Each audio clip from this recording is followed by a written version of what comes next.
Bueno, el siguiente tema es una conferencia sobre la Convención sobre los Derechos de las Personas con Discapacidad y sus implicancias en el Perú para nuestro país. Esta es una conferencia que está a cargo del congresista Javier Díaz-Canseco. Él es sociólogo de la Pontificia Universidad Católica del Perú, tiene estudios en la Facultad de Derecho y Ciencias Políticas de la Universidad Nacional de San Marcos y actualmente se desempeña como congresista, participa en algunas comisiones como la Comisión de Inclusión y Personas con Discapacidad en el Congreso. Ahí llega. Para que esta norma pueda ser aprobada y, por supuesto, perfeccionada en el debate, para que la legislación del Perú se adecúe a lo que establece la Convención de las Naciones Unidas sobre los derechos de las personas con discapacidad.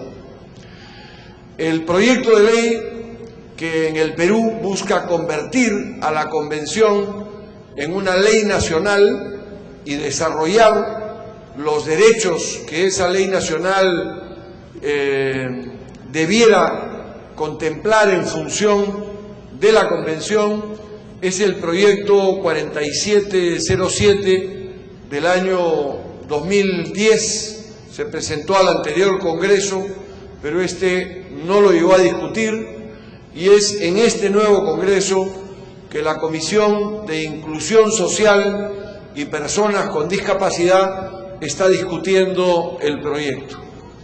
El proyecto no es un proyecto firmado por parlamentarios, es un proyecto que impulsamos como una iniciativa ciudadana, y en el impulso al recojo de firmas participó también la sociedad peruana, Síndrome de Down, participó la Confederación Nacional de Personas con Discapacidad, la CONFENADIP, participó Sociedad y Discapacidad, una organización no gubernamental que trabajó el proyecto de ley.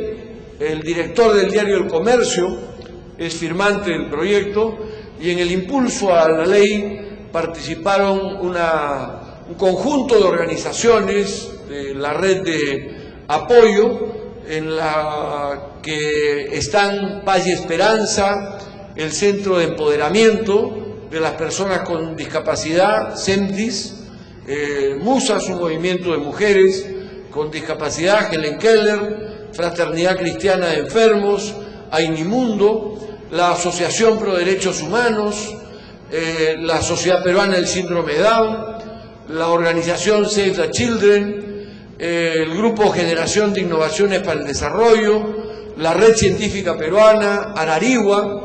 También participaron estudiantes universitarios y voluntarios de la Universidad Católica, de Alas Peruanas, de varias universidades de San Marcos, que nos ayudaron en el recojo de firmas, y reunimos 120.000 firmas, de las cuales se requirió validar 55.000 para que se convierta esto en una iniciativa ciudadana, porque requiere el 0.3% de los electores del país para que la iniciativa ciudadana tenga curso. Los órganos electorales verificaron las firmas y este proyecto pasó al Congreso, y el Congreso está obligado a pronunciarse sobre él y a discutirlo en el Pleno. A diferencia de cualquier otra ley que puede ser archivada por una comisión, en el caso de la legislación propuesta por los ciudadanos, tiene que haber debate en el Pleno. No se puede mandar al archivo en la comisión. Y por lo tanto, esto va a colocar en discusión de todas maneras el tema de la discapacidad en el Congreso con una fuerza y con una importancia que nos parece que va a resaltar este tema que es fundamental. Y esperamos que en este semestre, en esta legislatura, acabemos de aprobar el dictamen de la ley que está planteada en la Comisión de Inclusión Social y pueda pasar al Pleno. De forma tal de que esta es la característica del procedimiento de la ley. La ley y la convención han partido de considerar que el tema de la discapacidad, en primer lugar, no es un tema de una pequeña minoría en el mundo y en los países, sino que es un importante sector de la población el que tiene algún tipo de discapacidad y que tiene que tener oportunidades de desarrollo de sus capacidades y de sus habilidades para poder encarar la vida con derechos igual que cualquier otra persona. Y por lo tanto, reconocen las Naciones Unidas y el Estado peruano al ratificar este dispositivo que la temática de la discapacidad afecta a un sector importante de la población. Según el Instituto Nacional de Estadística e Informática del año 2006, se calcula que un 8.4%, es decir, casi 84 de cada 1000 peruanos, ¿no?, tiene algún tipo de discapacidad, 8,5 de cada 100. Estamos hablando, por lo tanto, de no menos de 2.300.000, casi 44.000 personas. Esta cifra, por supuesto, ha crecido, pero además nuestra apreciación es que la encuesta no fue bien desarrollada y que esto está subvaluado. Subvaluado porque en realidad las Naciones Unidas calcula que el 15% en promedio de la población de un país enfrenta una temática de discapacidad. 15 de cada 100.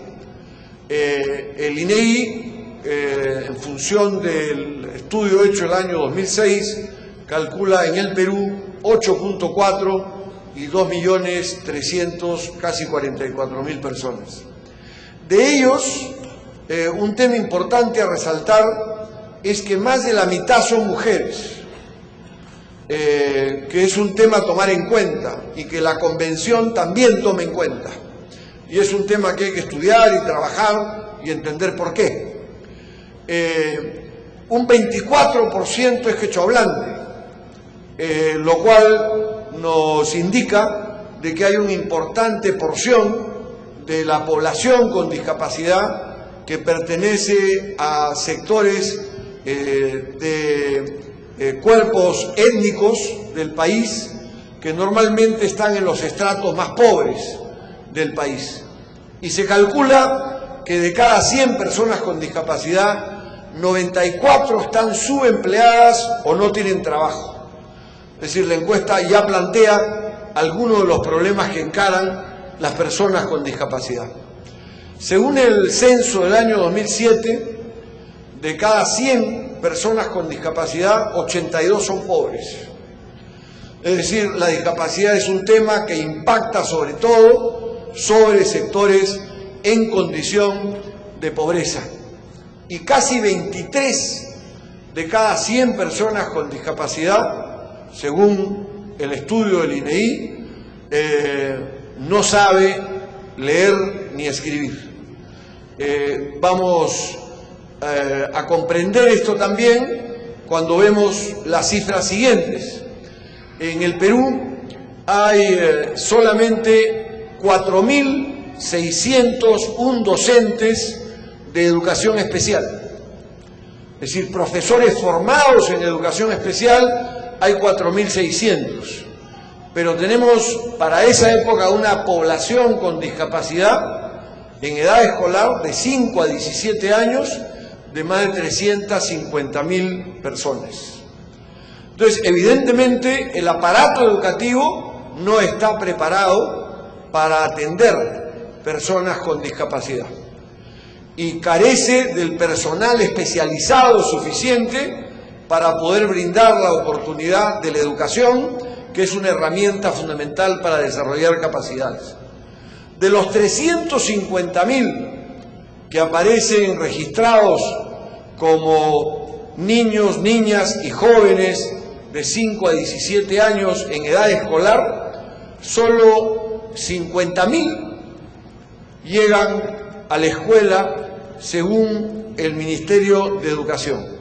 Esta cifra ha subido porque antes era bastante más baja, ¿no es cierto? 20.000 van a colegios especiales, a escuelas especiales, y 30.000 van a escuelas regulares, ¿no? En las que deben ser asistidos por personal especializado y debe haberse preparado la escuela regular para recibir teóricamente a la persona con discapacidad en el tipo de discapacidad que tenga. En el Perú, además de los problemas de empleo que hemos visto, de los problemas de educación que hemos visto y de los problemas de pobreza que hemos visto, tenemos una realidad que ha sido internacionalmente conocida por el testimonio presentado ante los organismos de Naciones Unidas hace poco, ¿no? Por una joven con síndrome de Down. 24.000 personas con discapacidad no están registradas en las mesas de sufragio y por lo tanto no podían ejercer su derecho al voto, su derecho político. Y esto fue materia de una denuncia y de una demanda, de un reclamo que fue extraordinariamente presentado ante Naciones Unidas, ¿no? Por la joven que nos acompaña aquí, María Alejandra, ¿no? Que está con nosotros y que presentó este caso por primera vez ante las Naciones Unidas y ha colocado el tema de los derechos civiles de las personas con discapacidad y particularmente de las personas con síndrome Down y con problemas de discapacidad intelectual. El proyecto que hemos presentado se sustenta en la Convención de las Naciones Unidas, que se aprobó el año 2006 y que el Estado peruano ratificó en diciembre del año 2007.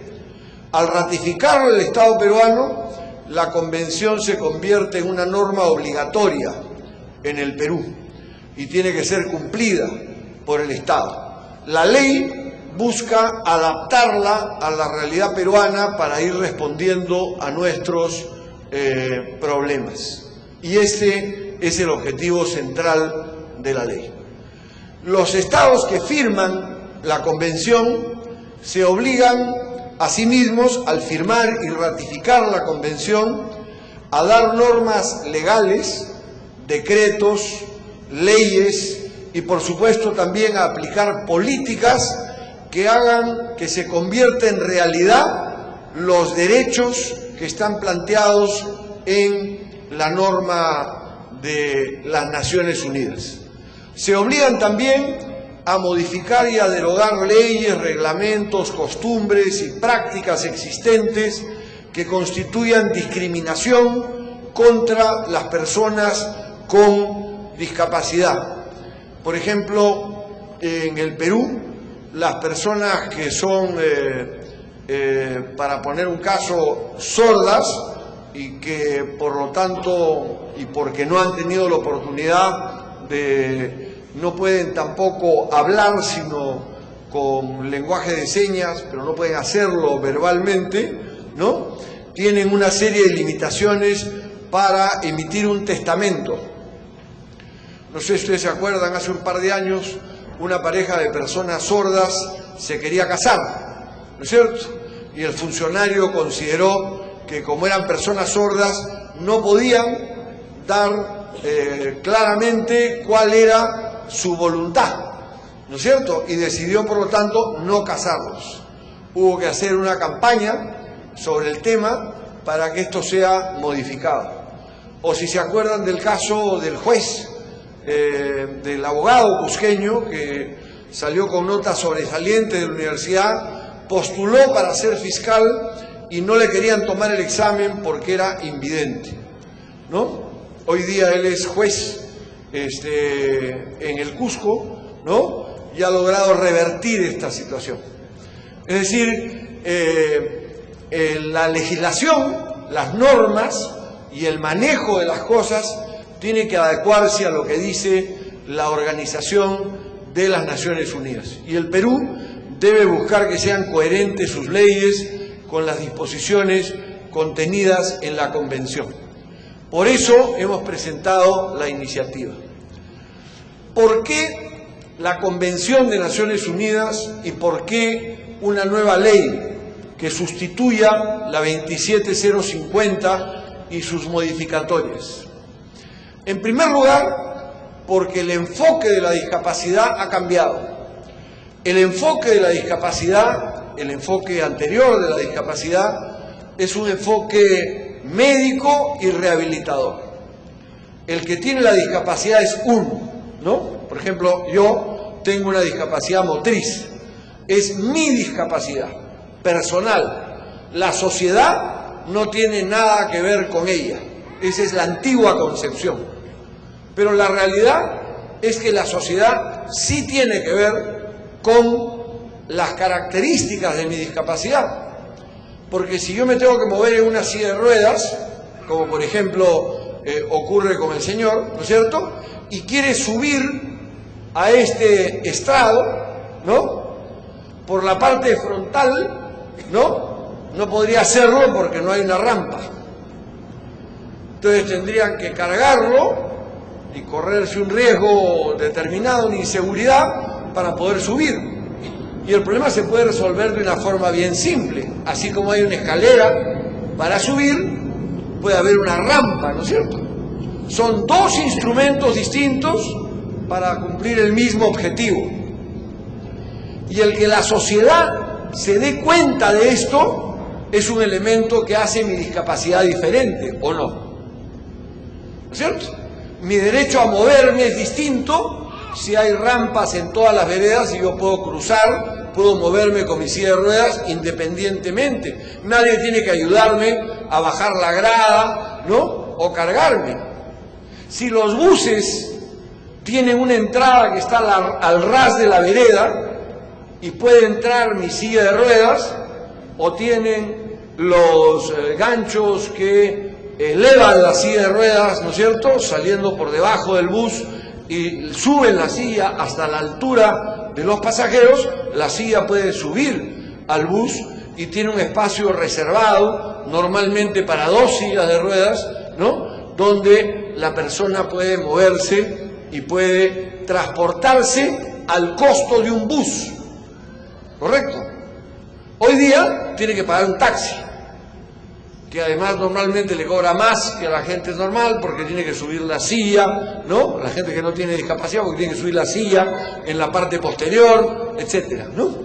Y tiene que haber alguien que acompañe a la persona para poder ejercer su derecho al libre tránsito, porque hay tal cantidad de barreras que no las puede vencer solas, ¿no es cierto? O sea, cuando la sociedad no es amigable con la discapacidad, cuando la sociedad no la toma en cuenta y no pone herramientas para poder desarrollar nuestras habilidades y poder ejercer nuestros derechos, tenemos problemas. Por lo tanto, la discapacidad no es solo un problema del que tiene una disfunción, ¿no?, sino es también un problema de la sociedad en la que vive, ¿no?, y de cómo ésta se adapta o no a ellos, ¿no?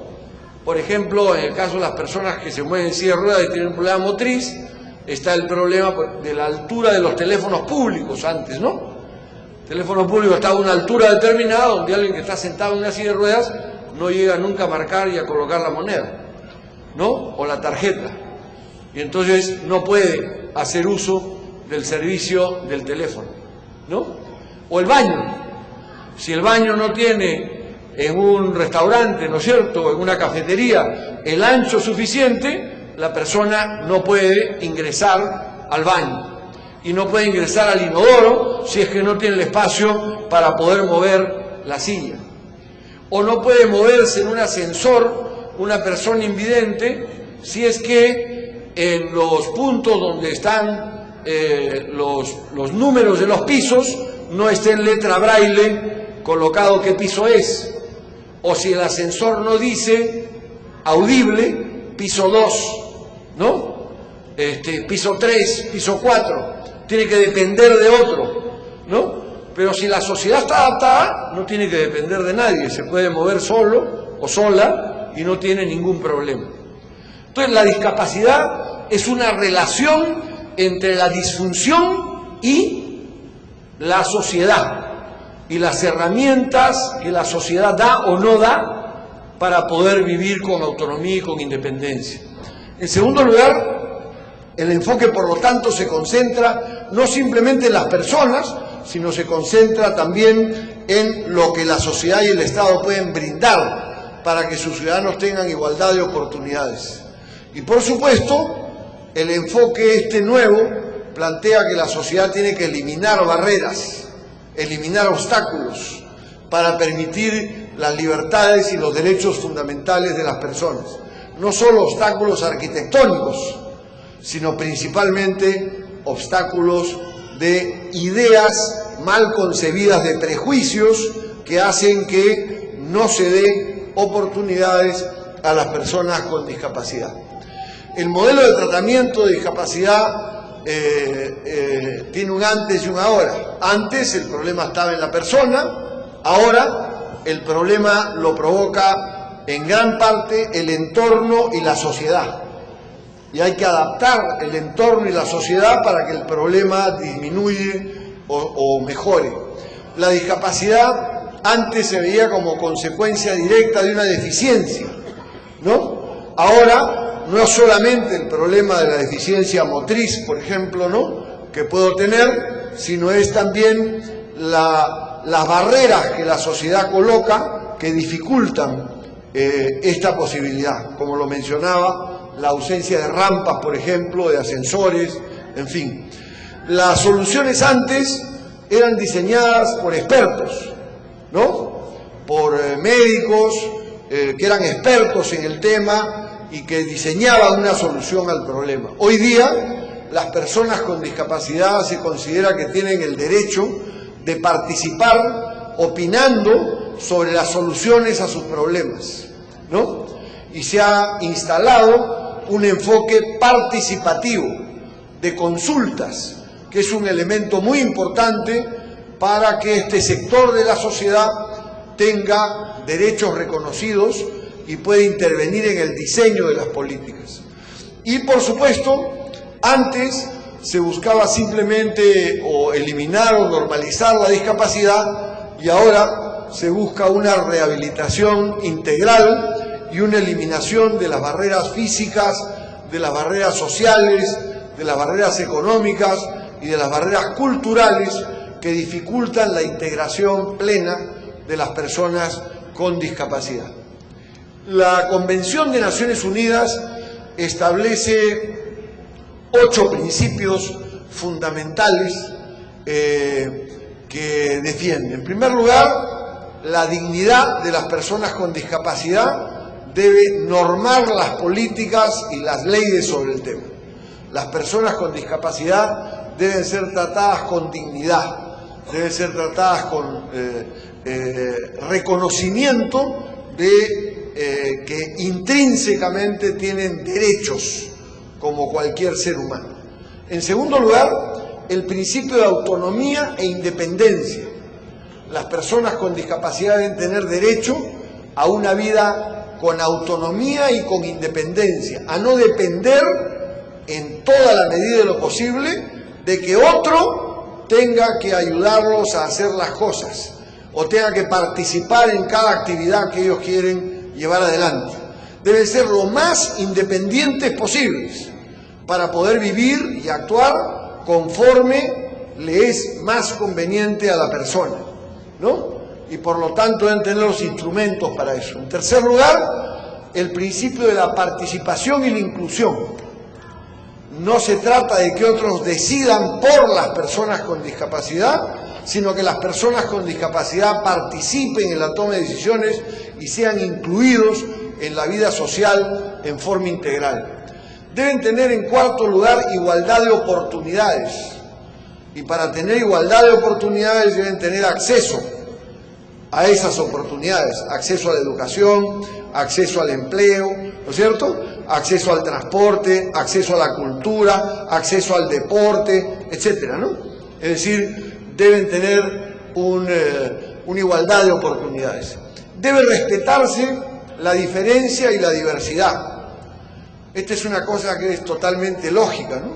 Porque la verdad es que cada uno de nosotros es distinto al que está sentado a su costado, ¿no? Uno de nosotros somos hábiles en las matemáticas, otros somos malazos, ¿no? Y somos buenos en las letras, ¿no? Unos tienen habilidad manual fina, ¿no? Motricidad fina, y seguramente ensartan un hilo en una aguja en un segundo, ¿no? Hay otros que se pueden pasar 10 minutos tratando de colocar el hilo en la aguja porque no tienen motricidad fina, ¿no? Hay unos que bailan bien o cantan bien, hay otros que no, ¿no?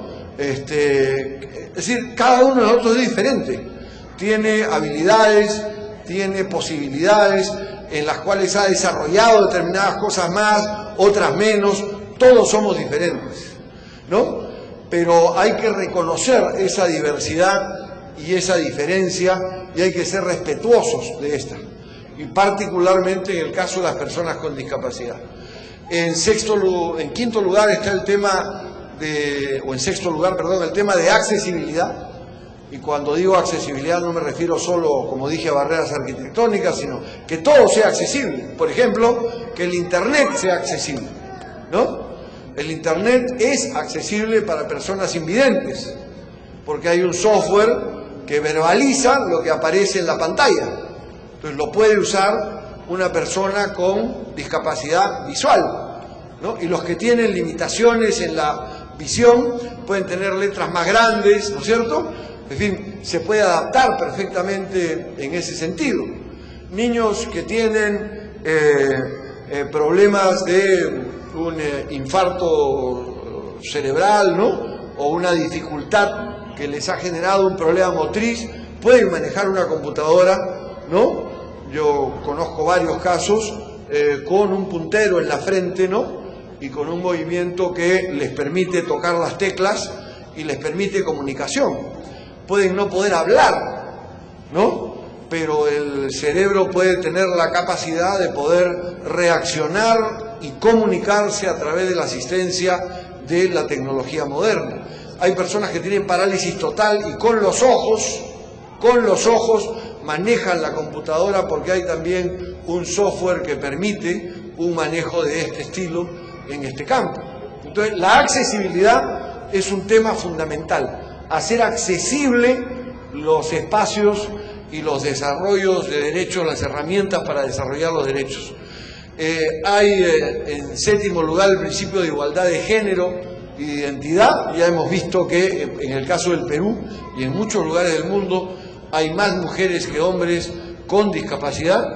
Y finalmente hay el principio del respeto y de la evolución de las facultades de niños y niñas como un elemento que es también central. Estos 8 principios están incorporados en el proyecto de ley presentado, que no solamente sustituye a la ley 27050, sino también que permite cambiar otras normas, otras leyes que nos han afectado.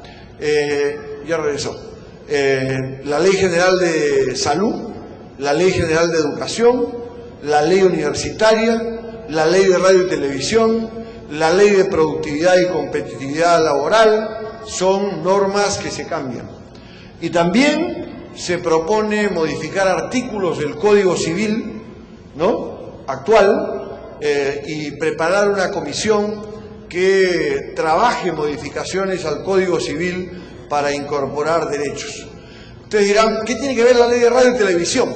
Por ejemplo, la Ley de Radio y Televisión actual solo obliga al Canal 7 del Estado a tener subtítulos o a utilizar lenguaje de señas en los noticieros. Los canales privados no están obligados a utilizar lenguaje de señas o a subtitular los noticieros o el material que difunden. Entonces, una persona que es sorda no tiene derecho a informarse a través de la televisión de lo que está ocurriendo, o a ver una película, o a ver una serie, o a ver un espectáculo cómico, porque el lenguaje de la persona sorda, que es el lenguaje de señas, ¿no es cierto?, o la lectura del subtítulo, no existe. Y por lo tanto esa persona está privada de ese derecho en los canales privados. Eso no tiene ni pies ni cabeza, ¿no es cierto? El derecho debe ser para todos. Y entonces, por eso se modifican temas. Y también se regula diversos aspectos. En accesibilidad, lo que he mencionado, la accesibilidad física, pero también la accesibilidad a los medios de transporte, a los servicios, a la información y a las comunicaciones, ¿no? Precisamente en la discusión que hemos tenido esta semana, el Ministerio de Economía, nosotros hemos propuesto en la ley que se exonere de pago de impuestos a los buses que se traigan y que sean accesibles, es decir, que tengan el ingreso a la altura de la vereda y un espacio para la silla de ruedas. Y el Ministerio de Economía y Finanzas nos ha dicho no, que eso costaría una cantidad en no pago de impuestos de los dueños de los buses que afectaría al Estado, ¿no? Una cosa que resulta increíble. O sea, por delante está el ingreso que obtenga el Estado a el derecho al transporte que tiene la población que tiene dificultades motrices para poder acceder al transporte público. ¿Por qué? El Estado tiene la obligación de producir esta facilidad. Hay hasta un bono de chatarreo para canjear buses viejos, ¿no?, y micros viejos con un sobreprecio que les pagan para que compren buses nuevos, ¿no es cierto? ¿Por qué no va a haber una bonificación, ¿no?, y un beneficio para que las flotas de buses que se cambien para ser accesibles nos permitan que en Lima y en las ciudades del país podamos tener buses accesibles para las personas con discapacidad? Entonces, la accesibilidad es frente a las barreras arquitectónicas, pero también frente al tema de servicios, información, comunicaciones. Por ejemplo, hemos planteado al Ministerio de Cultura en una reunión que hemos tenido con el ministro Peirano que nosotros quisiéramos que los museos tengan personal especializado para hacer giras en el museo, visitas al museo para niños y niñas con síndrome de Down o problemas de discapacidad intelectual. Hemos planteado también que los museos tengan una sección que sea táctil, que se pueda tocar, donde los invidentes puedan a través del tacto hacerse una idea de cómo es un huaco, cómo es una figura clava de Chavín de Huántar, ¿no es cierto?, u otros mecanismos en ese terreno. Es decir, que la cultura se adapte también a formas de expresión de este estilo. Hemos planteado que haya bonificaciones descuentos para las personas con discapacidad en los espectáculos que promueve el Estado, y hemos planteado también que se incorpore en la elaboración de la actividad cultural y artística a personas con discapacidad y se promueva su participación. Entonces, estos son temas que están planteados. Luego del tema de accesibilidad está el tema de derechos civiles y políticos, que son los derechos que regulan el derecho a la vida, a la integridad, a la igualdad, a la no discriminación, a la igualdad ante la ley, la capacidad jurídica, la libertad, la vida independiente, la participación política y pública y el derecho a la consulta de las personas con discapacidad. Y es curioso, pero por lo menos 3 ministerios a los que consultamos nos pidieron que saquemos de la ley el derecho a la consulta. O sea, estaba firmado la Convención de Naciones Unidas, que establece que uno de los principios es el derecho a la consulta, ¿no es cierto? Y por lo menos 3 ministerios nos pidieron que retiremos el artículo que plantea la consulta, porque es muy complicado de aplicar y porque, por supuesto, la consulta es consulta, ¿no? No hace obligatorio el resultado de la consulta, pero sí hace que la autoridad esté obligado a escuchar, a entender la problemática que muchas veces ni la entiende, ni la comprende, ni la ha pensado nunca, ¿no?, para dar normas que correspondan a nuestras necesidades. Luego, en salud, hemos planteado que las personas con discapacidad tengan acceso a las prestaciones de salud en todas las especialidades, incluida la rehabilitación integral, la salud sexual y reproductiva. Hemos regulado el tema de prestaciones de apoyo, incluida la atención domiciliaria, la asistencia personal, centros de atención intermedia y centros residenciales. Y hemos establecido que está prohibido discriminar a las personas con discapacidad de los sistemas de seguridad, tanto públicos como privados. Esto que le llaman lo preexistente, ¿no? Y con eso, en muchos casos, se ha negado el derecho a la asistencia o a la atención médica. Este ha sido un problema central en la discusión y en el tratamiento, y va a ser un problema central en la discusión y en el tratamiento. Yo he tenido la experiencia en algún momento de tratar con una autoridad que ejercía la función de ser ministro de salud, que cuando fui a reclamar por el tema de la operación al corazón de un niño con síndrome de Down, que requería la operación, me dijo: mire, usted escoja 2.000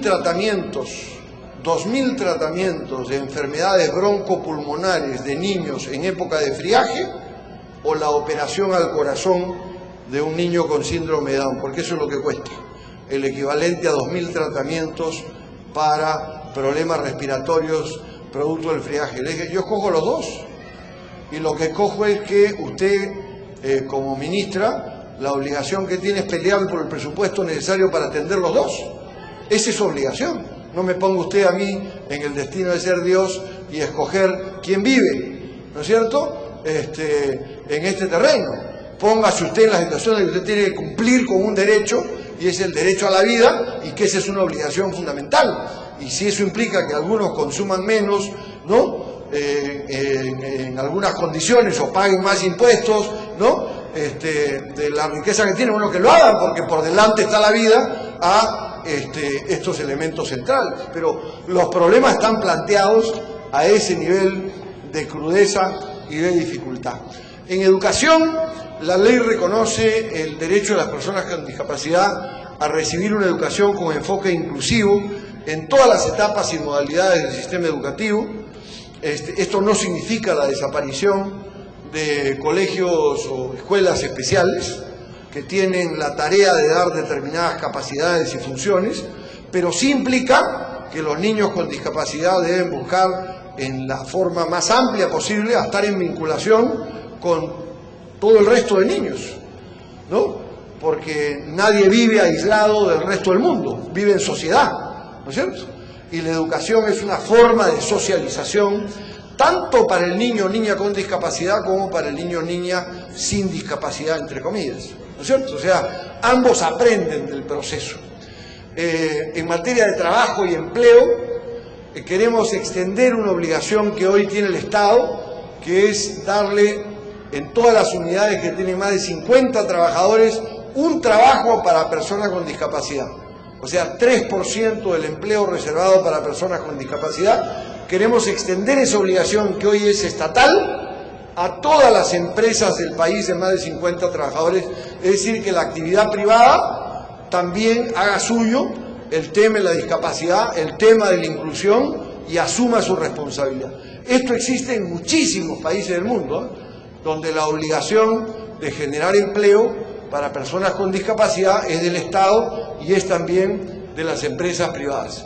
Y las multas por incumplimiento se utilizarán para establecer un fondo que permita la inclusión laboral de las personas con discapacidad, su capacitación, etc.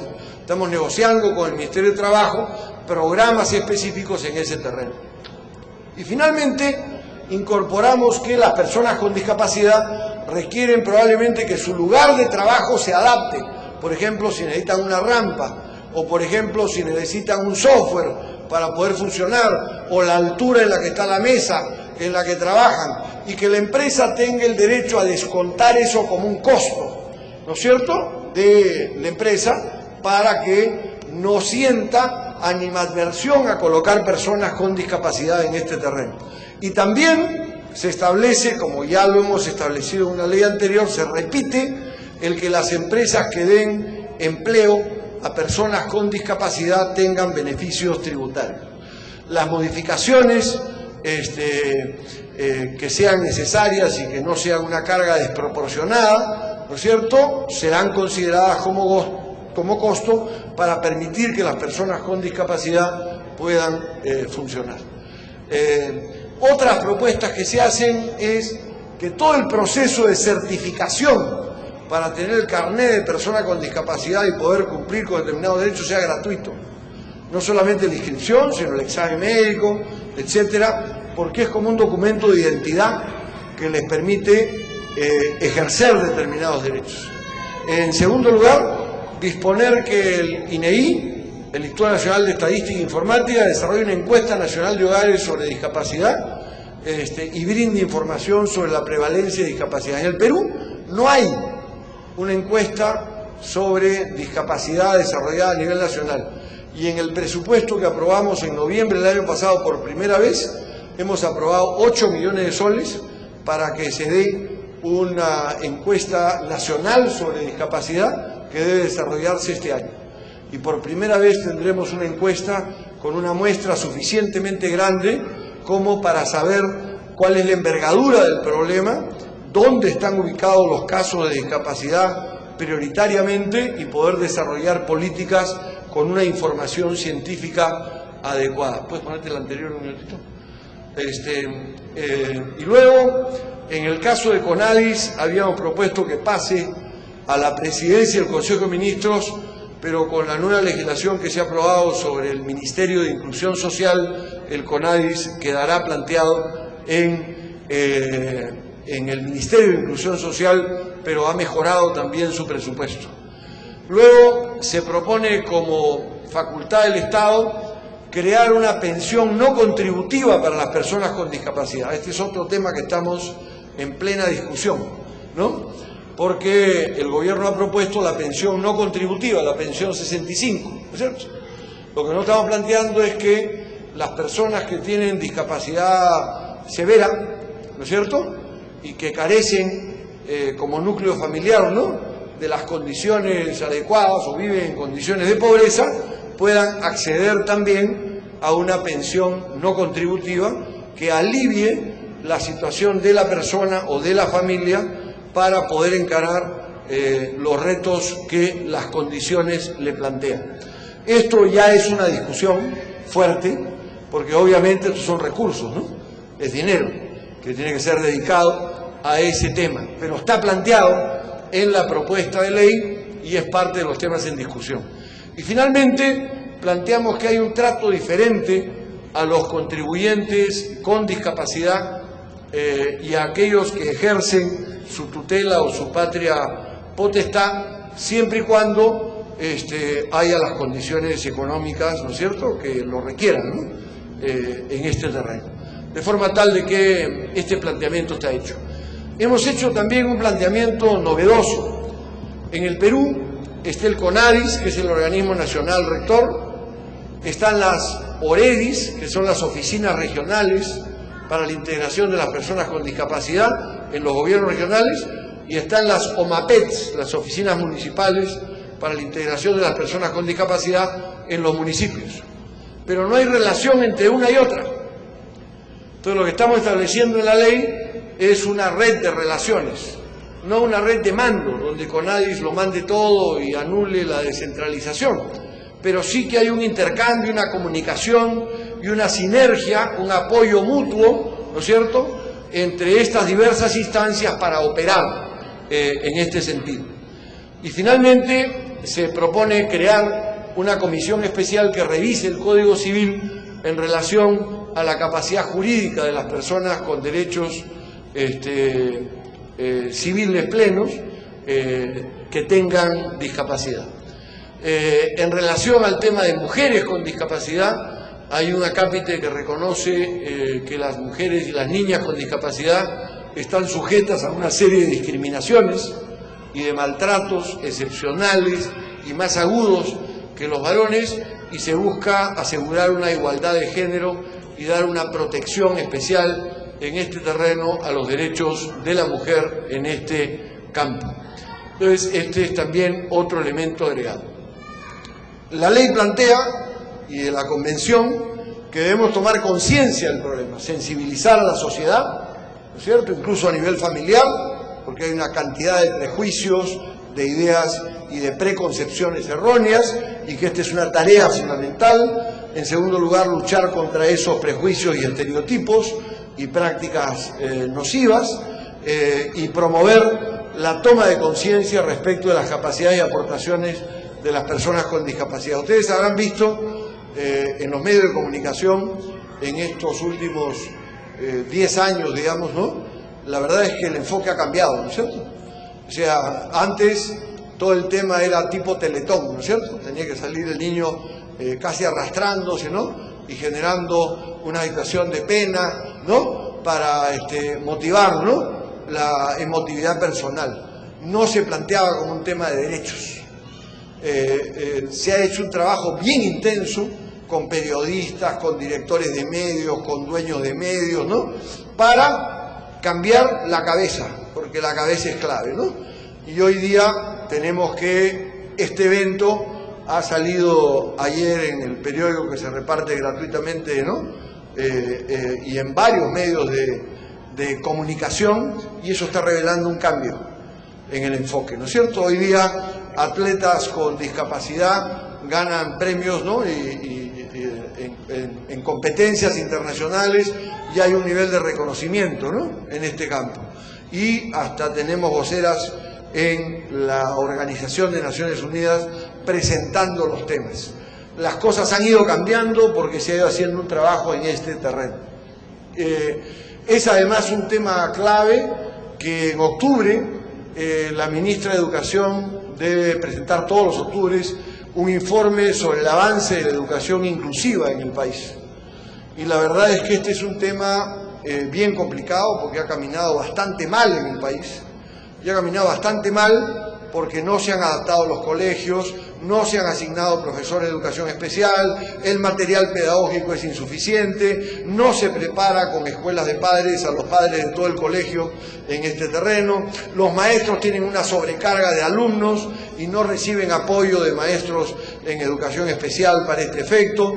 Entonces, este es un tema que hemos quedado en evaluar con la ministra de Educación el próximo mes para ver cómo se van readecuando proyectos que hagan que la educación inclusiva sea real y no sea un formalismo ni sea un depósito, ¿no es cierto?, sino que sea un mecanismo real y que funcione en combinación con los colegios especiales y con las especialidades que requieren, de acuerdo a su discapacidad, las personas. Y hemos logrado que el presupuesto de este año, aprobado en noviembre del año pasado, por primera vez incluya en uno de sus artículos la obligación de establecer un presupuesto por resultados sobre discapacidad. Esto es la primera vez que ocurre. Hay un equipo que está trabajando, el Ministerio de Economía y Finanzas, está la gente con ADI, estamos gente del Congreso presionando cotidianamente para que se acabe de elaborar un proyecto de presupuesto por resultados para discapacidad. ¿Qué significa esto? Significa que el presupuesto tiene que decir en educación qué quiere conseguir este año, cuántos colegios inclusivos deben estar funcionando adecuadamente, cuántos nuevos maestros deben ser nombrados, cuánto se va a invertir en material pedagógico, ¿no es cierto?, qué se va a hacer con los colegios especiales, ¿no?, y su desarrollo en este terreno. ¿Cuántos alumnos más se van a matricular de los 50.000 que dicen que están matriculados, siendo 350.000 los que están en edad escolar? ¿Correcto? O sea, cada año el presupuesto tiene que tener en cada rubro un señalamiento de resultados y debemos poder medir esos resultados contra el dinero que se ha invertido. No solamente que nos den cuenta si se gastó el dinero, correcto, pero queremos ver qué es lo que se logró con ese gasto del dinero. Y esto es, me parece, un avance importante. Estamos dando una batalla para que esto se aplique desde este año, ¿no es cierto?, y no que sea para el próximo. Pero en fin, lo cierto es que por primera vez se logra que en un presupuesto nacional de la República aparezca mencionado el tema de discapacidad, con un presupuesto por resultados que nos permita hacer seguimiento en las diferentes gamas de la actividad o ramas de la actividad del Estado.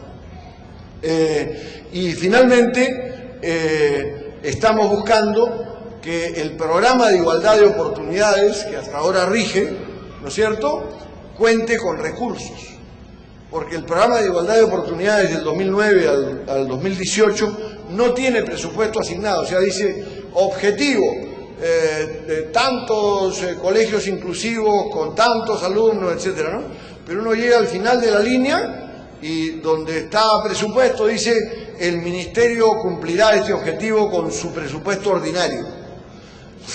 Si el ministerio no puede con su propio cuerpo, ¿no es cierto?, en las circunstancias actuales, ¿qué va a cumplir pues objetivos extras con el mismo presupuesto? Entonces, uno de los temas centrales que está en este proceso de negociación es ese. Esa es la circunstancia en la que estamos en este momento en el debate de estos proyectos. Es muy importante que ustedes y amigos y personas que trabajan en el mismo sector o que conocen de esta problemática incidan sobre los parlamentarios del país al margen de su línea política, de su postura ideológica, de su partido, en la necesidad de reconocer que hay que asignarle recursos y hay que modernizar la ley de personas con discapacidad, incorporando los derechos que la Convención de Naciones Unidas tiene en este campo y en este terreno. Ojalá este sea un año de cambios y de transformaciones importantes, tanto legales como materiales, sociales, culturales, y creo que este evento y este esfuerzo es sin duda uno de estos que nos permitirá el logro de objetivos mayores en un proceso que sabemos es largo, pero en el cual sabemos vamos a lograr hacer respetar la diferencia, las capacidades, los derechos y las habilidades de aquellos que somos personas con discapacidad o tenemos habilidades diferentes y que tenemos derecho a desarrollar todas nuestras habilidades y capacidades y a vivir con la mayor dignidad, independencia y respeto posible. Muchas gracias.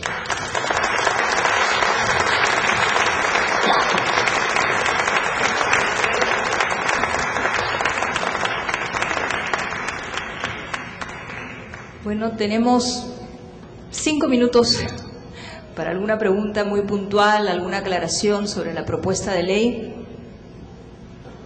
Doctor, buenos días. Mi nombre es Giovanna Carpio. Buenos días con todos. Yo he venido especialmente de la ciudad de Arequipa para este encuentro y desde ayer, discúlpeme la expresión, pero estoy indignada de ver cuando se expuso sobre el tema de estadística a nivel inclusión, porque yo soy una madre la cual tiene una hija de 8 años y mi hija está siendo anulada en el sector de aprendizaje. Ella está incluida en el colegio Leonardo da Vinci en Arequipa. Nosotros vivimos en el mismo centro de Arequipa, no es un colegio de cono o de bajos recursos económicos, y lamentablemente en el colegio no solamente es cuestión de sensibilidad, que aquí me parece que ya ese tema se ha dado por hecho. En cambio, en este colegio y en muchos otros, la sensibilidad ni siquiera ha tocado las puertas de los colegios privados, y mucho con más razón en los colegios nacionales. Mi hija tiene 8 años, pero sin embargo solo está en la letra A hasta la U. En el colegio siguen insistiendo 1 año en esas vocales, o sea, es mínima, es primitiva su educación. El hecho de que yo me acerque a la profesora y le indique de qué manera puede avanzar mi hija, realmente las respuestas son indignadas para mi persona. Yo quisiera que de alguna manera la sociedad tenga más contacto con provincias, que el Estado realmente, gracias a Dios, ustedes que viven en Lima pueden gozar casi de lo mejor que hay aquí, pero nosotros no, estamos en cero. Permítame que yo me exprese de esa manera, pero estamos peor que en las cavernas. Nuestras profesoras de educación inicial o primaria están en el aire, en la luna. la profesora no sabe ni siquiera reconocer a una persona con discapacidad. Los maestros del SANE aparecen en agosto, en septiembre de visita en los colegios, cuando nuestros niños ya perdieron el tiempo más de medio año.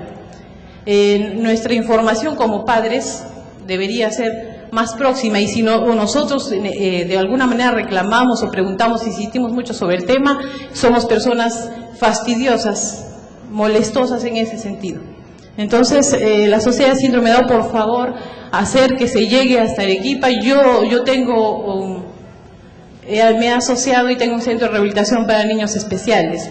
Y yo me he ofrecido, no sé con quién hablar, necesito ser una sede para que las mamás por lo menos tengan una idea de lo que uno tiene que hacer con los niños con síndrome de Down desde que nacen.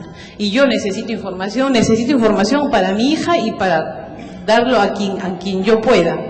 Pero yo me siento realmente que mi niña está retrocediendo demasiado para la edad que tiene. El niño que ayer leyó en la pantalla para mí ha sido una envidia total. Y no podía dejar de estar en este evento si mi voz no sea escuchada a quien esté organizando este evento. Muchas gracias.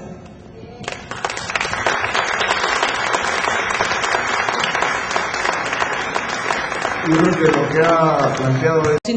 Un caso, una señora me alquiló una casa que no se podía hablar nada, calladitos, nomás teníamos que estar. Es traumático. Gracias, señor congresista. Muchas gracias. Buenos días.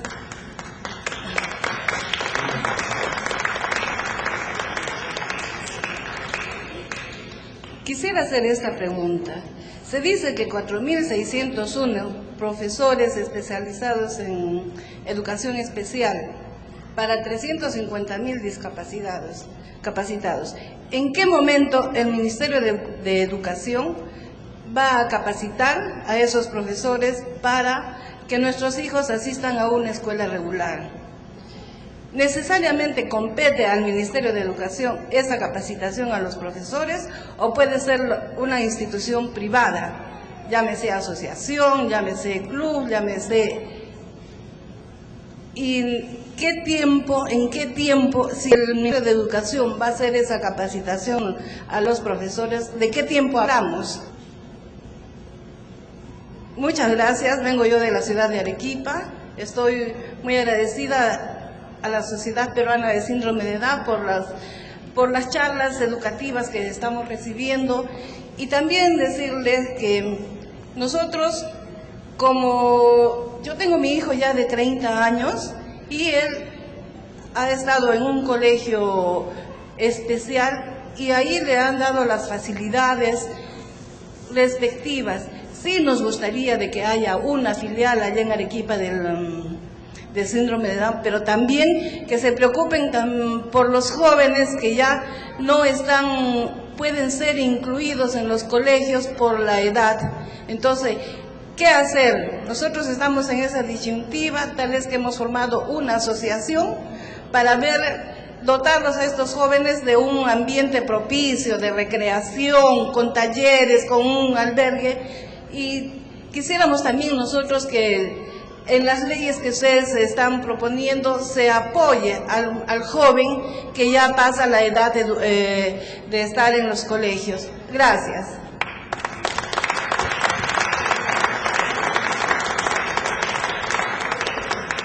Buenos días con todos, señor congresista, buenos días. Habla Patricia Bustamante, soy alumna de Educación Especial, 7º ciclo.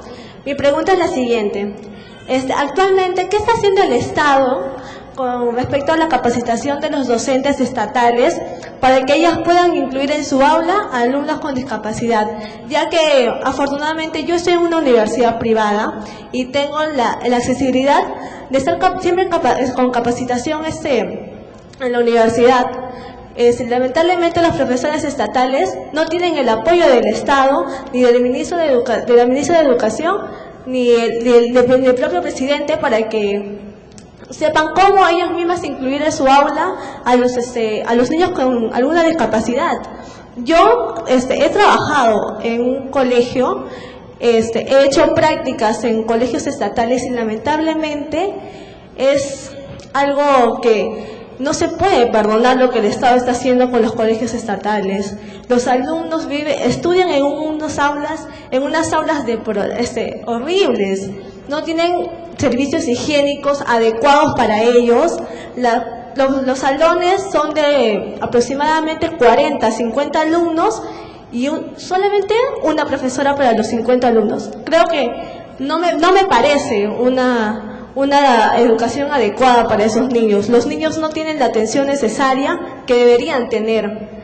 Esa es mi pregunta, señor congresista. Espero que de verdad tomen cartas en el asunto, porque me falta 2 años ya para terminar la universidad. Tengo bien claras mis metas con lo que es respecto a la educación especial y lo que yo quiero hacer para los niños con discapacidad.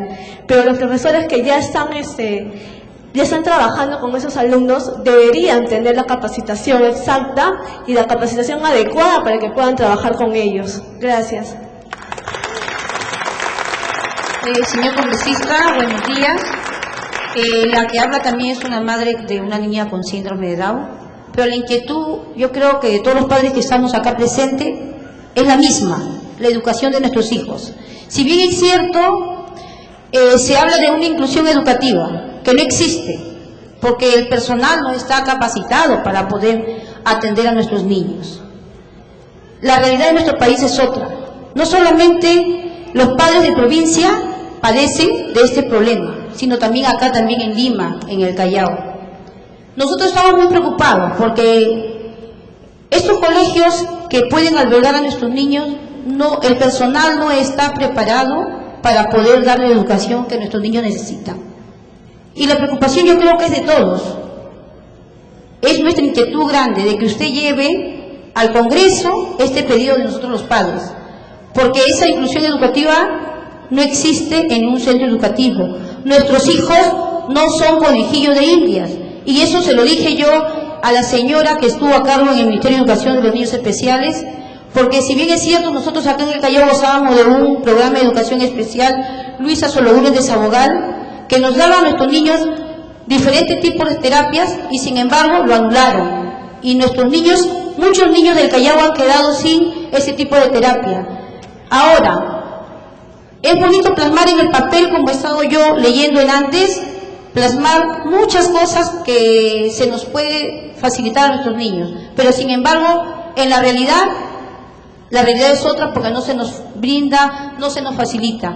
A mí en lo personal, y yo creo que muchos padres de acá están tan preocupados como lo estamos nosotros, que usted lleve al Congreso nuestro pedido, que la inclusión educativa que ellos están, entre comillas, proponiendo para nuestros hijos, sea una inclusión educativa de calidad, para que nuestros niños puedan salir adelante y así descargar un poco más nuestras cargas que llevamos encima, porque podemos amar a nuestros hijos, pero nuestros hijos en sí, como yo le digo a mi esposo todos los días, mi hija para mí es un chanchito en el cual yo voy ahorrando, pero ahorro mucho amor, porque mi hija para mí es eso, amor, y nuestros padres también creo de que opinan lo mismo, de que sus hijos es puro amor. Gracias.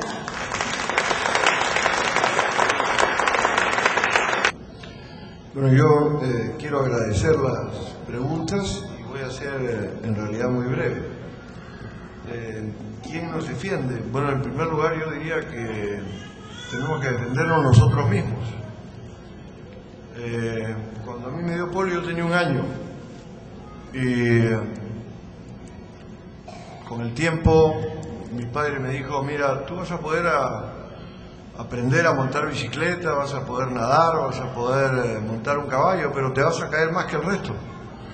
Depende de ti si tienes la decisión de caerte más que el resto y abrirte camino en ese terreno, porque la bicicleta no ha sido creada para el tipo de discapacidad que tienes.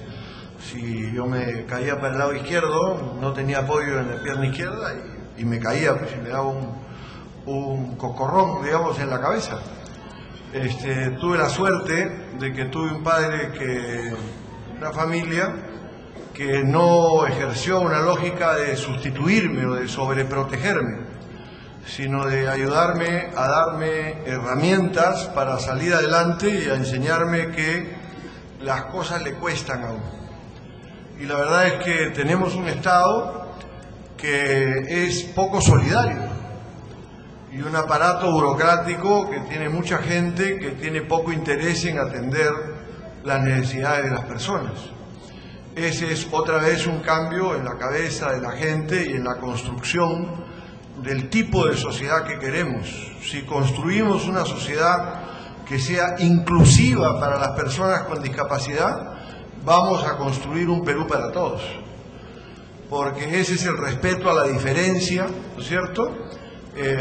Y por lo tanto también el respeto a la dignidad de las personas que tienen esa diferencia. Nosotros creemos que hay que aplicar desde el Estado, como ha sido bien dicho, una política de publicidad pública sobre el tema de discapacidad y de los derechos de las personas con discapacidad. Concuerdo completamente con el tema de los spots que se ha planteado. Vamos a plantearle una política de ese estilo a los canales públicos y a los canales privados. En el periodo del 2001, del 2012 en realidad al 2006, logramos un acuerdo con algunos canales de televisión para colocar spots, y creo que es un tema que podremos buscar volver a repetir. Le habíamos planteado a la ministra de Educación, lamentablemente con mucha cercanía, hacer una campaña para el tema de la matrícula y la educación de niños con discapacidad, niños y niñas con discapacidad en el sistema escolar, pero digamos, no logramos implementarlo. Ahora estamos, como ha dicho Liliana Peñarrera, en una campaña por instalar una mesa de trabajo sobre el tema de la educación inclusiva y la educación especial y hacer una evaluación para corregir los errores que hay. Y hemos planteado también al Ministerio de Salud abrir una mesa de trabajo respecto al tema de atención a personas con discapacidad en el sistema de salud. Son los dos sectores en los que podemos poner peso junto al tema del empleo y los programas de capacitación para el empleo de personas con discapacidad. Entonces estamos en un esfuerzo en ese terreno, pero es un esfuerzo, la verdad, que complejo, difícil, y va a depender mucho de la tarea de nosotros. El caso del juicio ante el hospital que se ganó, entiendo yo que ha tenido un nivel de atención por la Asociación Pro Derechos Humanos. Está trabajando en el tema también el doctor Alberto Vázquez, que ha trabajado en la Defensoría del Pueblo y colabora con nosotros en la Comisión de Inclusión Social, y buscaremos seguir insistiendo. Cada una de estas batallas requiere de una gran tenacidad para poder sacarlas adelante. Yo comprendo perfectamente el cansancio, el hartazgo, el agotamiento que produce, pero creo que una de las cosas que hay que hacer es no dejarse ganar por el cansancio, no dejarse ganar por el hartazgo, que no nos ganen aburriéndonos con la complicación de los trámites.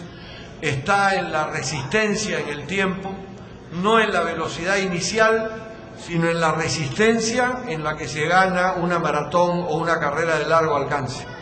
¿No es cierto? No es quien parte primero, es quien resiste un ritmo persistente y constante. Y para eso tienen toda la razón. La organización es fundamental, porque uno también se agota, uno también se aburre, uno también se cansa, uno también llora, uno también se siente que ya se cerró el camino y que no sigue. Pero creo que cuando uno tiene otros al costado y otras al costado que están en la misma batalla, ¿no es cierto?, que tiene la fuerza, uno recupera el entusiasmo y logra continuar empujando para que las cosas cambien. No es fácil, pero es posible. Y yo estoy seguro de que lo vamos a hacer realidad, y estoy viendo con mis propios ojos cómo hemos avanzado en estos años. Menos de lo que quisiéramos, por supuesto que menos que lo que quisiéramos, ¿no es cierto? Pero que hemos avanzado, hemos avanzado. En este país han cambiado una cantidad de cosas en determinados sectores con más velocidad que en otras, ¿no es cierto? Y creo que eso implica que cada uno de nosotros entienda que cuando también elegimos autoridades en un municipio, en una región, en un congreso, en un gobierno, una obligación que tenemos es preguntarles cuál es su política respecto al tema de discapacidad. Muchísimas gracias y los mayores éxitos hacia adelante. Muchísimas gracias, Javier. Es una persona que no es de ahora, que acompaña la lucha por los derechos de las personas con discapacidad. He tenido la oportunidad de trabajar con él, puedo dar fe de la entrega y la pasión que le mete al tema. Álvaro, por favor, le va a hacer entrega de un obsequio en reconocimiento a la participación de esta mañana.